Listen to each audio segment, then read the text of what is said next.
Good afternoon, everyone. My name is Prateep Anand. I'm a student here at Queensborough Community College.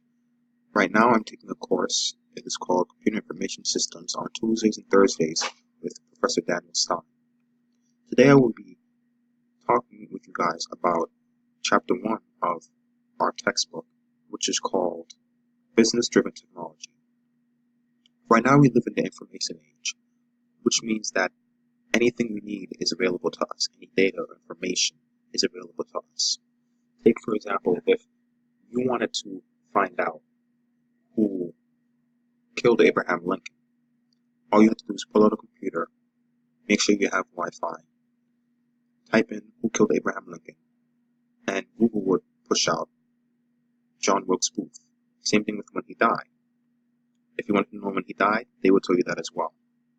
This is what we live in, and it is called the information age. People get very confused, but data, information, they're two different things. Data is actually a collection of raw facts that describe characteristics of a certain event or object.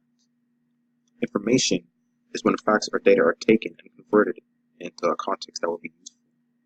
For example, if I have a business and if someone else has a business, we can both have the same data, but